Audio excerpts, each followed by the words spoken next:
welcome to Flory Models Kit Review time. Today we've got Revell's 1/48 scale Eurofighter Typhoon. Now this isn't a new kit, it's an older kit, but it's got some decals in there that brings it bang up to date. And let's face it, Hasegawa have making a living out of this for the last 10 years quite successfully, so hell, why not? The other thing to know is that this kit is now available. Please stop paying the prices that some evil people, quite frankly, on YouTube who love to cash in on sort of, you know, out of production kits and everything and love to charge horrendous amounts of money for. Who the hell they're trying to kid at the end of the day is beyond me. This is a classic example. You've had to give kidneys and body function parts to actually get one of these kits, but now it's back, okay? So, as you can see, beautiful box art on the front from the Luftwaffe. I've done there, which is the Tiger Meat one, I do believe, from this year, with that beautiful bronzed markings on there. And I do have to say, I think the German Air Force does the best markings for the Typhoon. RAF have been far too slow to get on them, start painting theirs up, but the German ones have been absolutely stunning for absolute years now. So there we go, that is the one on there. It's in their new boxing, so I'm hoping it's got their new instructions in there, but I don't know if it actually has. So, usual things, a little bit of blurb about it down on the box. You've got your runaround down on here. So your kit number for this one is 03949, okay. The other thing as well is that it's in a horrible flip box, so you can obviously get a bit of a feel for it down in the back here. Colour call out, usual in Revell and all the rest of it, but you can see it is a good one. The other thing to remember is we have done this as a video build. Now it's a very old video build, so it's actually sort of semi-retired, but it is available on the Flory Model site if you do want to see it. Okay, so in the box, as I said, it's the original flip box, which is pretty horrible. One big bag, and then down in here, ooh.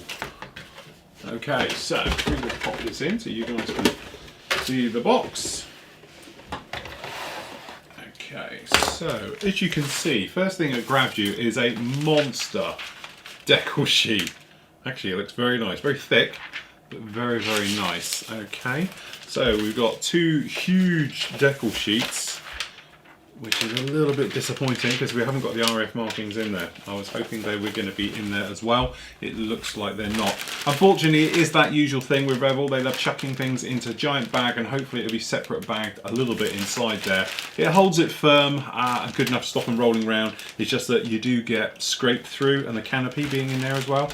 That's never a good sign. Okay, so I was really hoping we would find the RAF markings and other NATO members markings in here, but it looks like it's not. It's just the German ones. Bit disappointing that. But don't forget, aftermarket there is a ton of RAF stuff, and obviously all the other countries, the Italian ones, and everybody else's that you want. Okay, so fear not, everybody. Right, okay, so it looks like it's in Revell's new instructions, which is quite nice, as we can see down in here.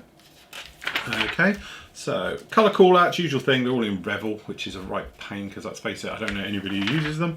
Okay, and it talks about how to mix up the paint, quite nice. And you've got your sprue call outs.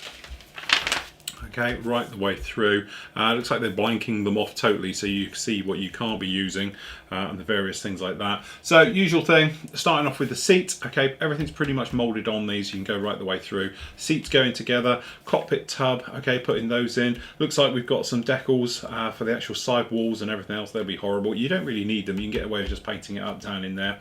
Okay, and then we've got the actual HUD being fitted on. Okay, and then going through the motions of putting on the canards now. Personally, I wouldn't. This plug down here, I put that in. The actual APU, sorry, it's not the APU, the inlet, electronics inlet, that one goes in. I plug this in and then put the canards in afterwards. That's the way I did mine. Okay, so fitting all of those.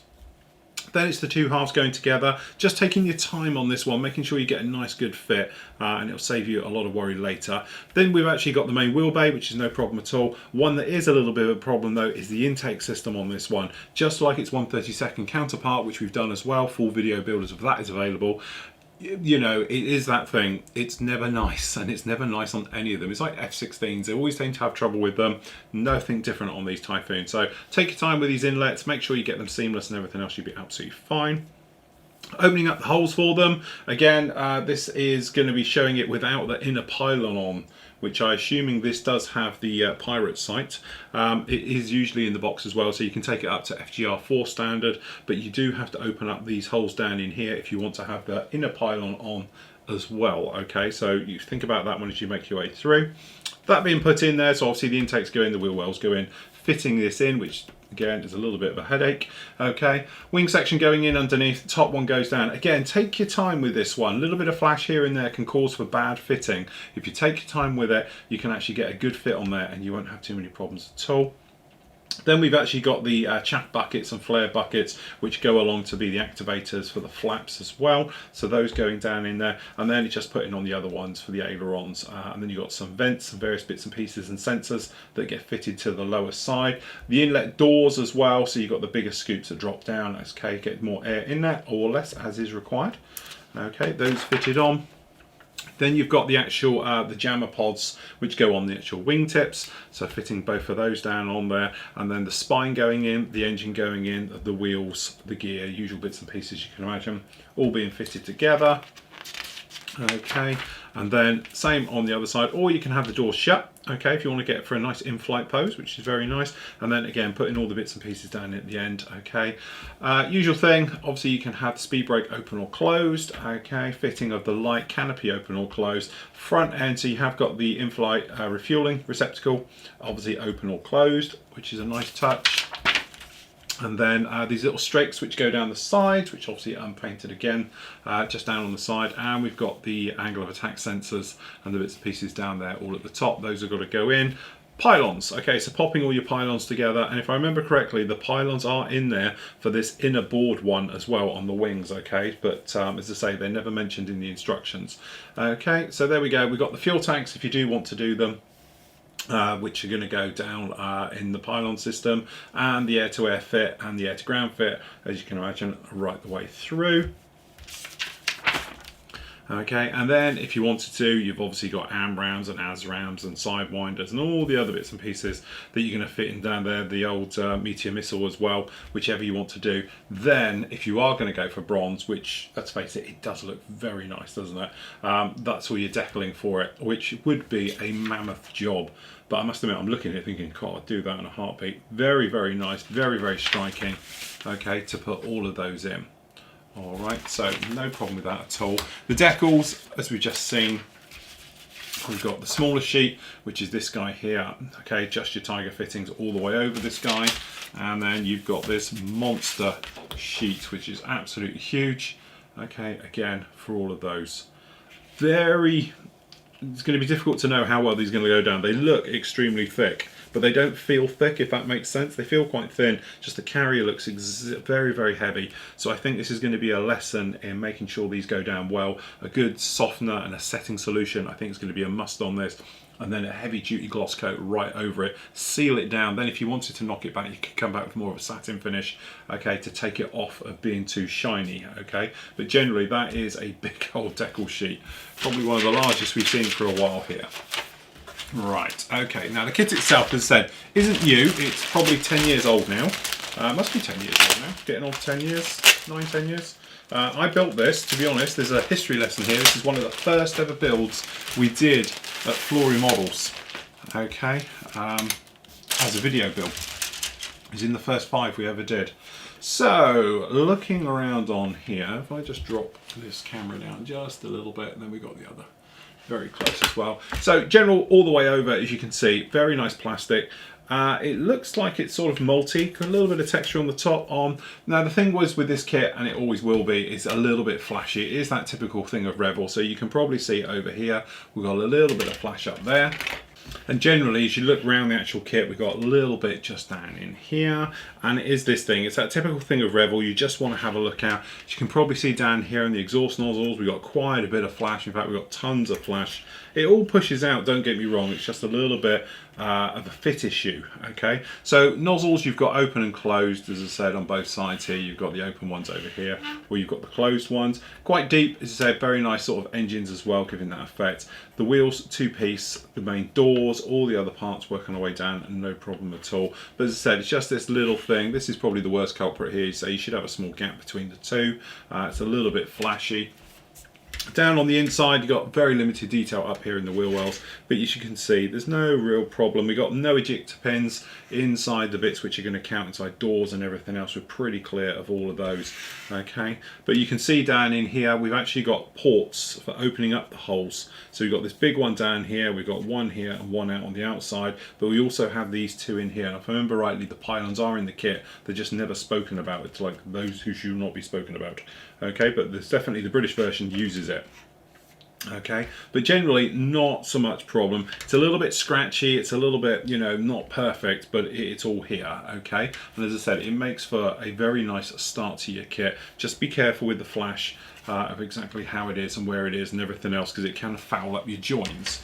Okay, now the actual main one itself, this is your actual fuselage. Looking at the details, and I have to say, I thought it was more crisp than this. This could be just because it's an old mould and they're rattling out again. It just looks a little bit soft in some of these details as you're looking around over it, but generally no problem. But again, flash is always going to be your thing on here. Just take your time with it, be careful, make sure you clean it all up, okay, and you'll be absolutely fine. But generally, just some of the details are a little bit softer than I remember, so it could be that thing. Let's say you're catching it down in the light. Even the light's having a different, because it is very, very soft. Okay, but you can probably see it does got it all in there. It's all recessed and all the bits and pieces. It's just a little bit fine. But again, you might notice down on here, we've got a little bit of flash running along here, a little bit around the top and some of these areas. It just is a little bit clunky. You can see we've got lots of flash up here, which I know will pull off, but it's just, as you say, we've got chunks of flash coming off of this thing. Okay, the doors, the nose, the cockpit, as you can see, it's very nicely detailed. You don't really need to go in there with those decal business they're talking about. You can paint all that by hand. It's quite simple down in there. As you can see, we've got loads of flash down on this sort of intake system here. Again, this is what you need to take care of and make sure it's nice, sharp and crisp, and you'll have no problems with fitting. If you've got flash on it, it will come back and bite you. Again, you can probably see down here we've got flash on this top edge as it runs down in here. That will foul up your fitting every day, okay? And especially you can probably see it down in here. It's just a little bit flashy. Okay, clean it up and you have no problems, all right? But generally, it's okay. We do have the pirate sight down here for the optical sensor. Okay, down on the front, so you can fit that in, although I imagine it's probably not mentioned in the instructions, but it is down in here to put it on. Okay, there's those little forward strakes that are going to go down just behind the canards on the front and working its way through. Internal details, as you say, you've got a little bit, it's going to build up. There's nothing down in here, but you have got some raised ejector pins running around this guy. Just be careful of it. And again, like down in here, just take care of these ejector pins off of here and it'll make for a better fit, okay, as it goes right the way through. Okay, into bag 2, which, if I remember rightly, is literally weapons fit. I'll tell you what, we do more aircraft fits than we do weapons fits. Okay, so bits falling out everywhere. This is all your small, your little lumps and bumps, as you can imagine. But if we have a run around, you can see you've got very nice details down here in the actual main wheel well. But as you might notice down in here, we've also got massive great ejector pins in amongst everything, which is no one's favourite. We've also got very large ejector pin marks in the gear itself. Again, no one's particular favourite. All right, so generally you're just going to have to watch out for those. Everything else is no problem at all. You've got the various things, the seat, as you can see down here, this multi-part seat, all the activators and everything else, no problem. The header box for this seat as well. All the lumps and bumps and sensors that are going to go on here and angle of attacks. Very nicely done, no problem at all. Again, the gear is a little bit sloppy. The actual instrument panel, as you can see, with the 3 displays and the small fourth on top, very nicely done. Okay, this is your details for the seat, the harness, pretty basic. You might want to pop down the aftermarket route, and this is your center box as you work it down there. Obviously the kit itself is 2-seater by its nature, so what you get is the extra fret whichever way you're going to go through, and that's this one. Okay, so this is for the single seat, so it's got the cover plate for the rear, which will cover then the rear one, and then obviously the slightly different backs. It hasn't got the big hump on it like the 2-seat has. Okay, so this is for the single seat one as you make your way through. Again, you might just want to drill out these holes properly down in here just to liven up. If you are going to have the speed brake open, it looks a little bit sloppy with it closed like that, but generally no problem with that at all. That's quite nice. All right, and as we spoke about, this is going to be a big old weapons fit. Okay, so down in here we've actually got the pylons, okay, and we've got the big fuel tanks. And the thing is, you've actually got the 3 tanks. So if you wanted to, you could go 2 on the wings, 1 on the centre line down in there. We've got a very nice sidewinder. Okay, we've got AMRAAMs, ASRAAMs, Meteors and AMRAAM missiles right the way through. And we've got the pylons as well. So this one here, if I remember correctly, I've got to remember which one it is. I'm just thinking, I think this one here is the forward one, which isn't mentioned, but the RAF one has it. Okay, so that's the one that's missing, because you've got the 2 inners, 2 outers. I'm just making sure it has got them all there, but I'm pretty sure that will be those. Okay, so if you did want to fit them in, you can do. I have to check my old one. I haven't built it for many, many moons. Okay, and then down on here, this other huge sprue, as you've got it again, with the sort of the long range, the TV sensor system, paveway, and all the other lumps and bumps as you can imagine going down for all this weapon fit. Always nice, always a big one for your spares box. That's the other thing I haven't noticed. I didn't notice decals for any other weapons fit. Yeah, you always had a separate sheet, if I remember rightly, for the weapons fit. But again, I don't think this has got, no it hasn't, it has no weapons fit at all for any of the decals for doing the weapons, which was always quite characteristic, because you had a sheet and a half for just doing the weapons fit. This guy doesn't have it either. So it looks like they are sort of being slightly scrimpy with it. Again, it wouldn't be rocket scientist to go and find them all and everything else like that. Okay, so we've got the canopy. You can get this out. Don't even like the way that's bagged up, and I don't like the way it's just 2 laid in together like this. That's not nice at all. Loads of flash on this guy, absolutely covered in flash, so just be careful as you take it apart. Nice thing is though, we do have a very, very fine centre seam, but it's extremely fine, so that's not going to take too much to get out. This, on the other hand, is nothing short of shocking. You can actually see, hopefully yours will be different, but I've got a huge gouge in my canopy just there. The way, because this has been rammed in underneath, I assume, and something's got up there. It may be worth having a look at the other one, but it's got a big centre seam running through the middle of it, so you're going to have to take care of that. And mine has a massive piece of flash on it, as you can see. Be interesting to see the other kit's one to see what that's got in there, but that's not nice, and that scratch is going to take a little bit of work to get out. I think it's on the it's on the outside. It's not a problem, and I could polish that out. It's just annoying it's on there. It'd be nice to see it clean and crisp. You see that's quite a nasty gouge in there. That's going to take a little bit of work to remove it. Okay, but generally the part is clear. I can't complain. It's pretty clear, no problems with that at all. It's not too bad, but as I said, that scratch is a little bit nasty. So there we go, that is Revell's, it's not a rebox, it's a redecal of an old classic kit.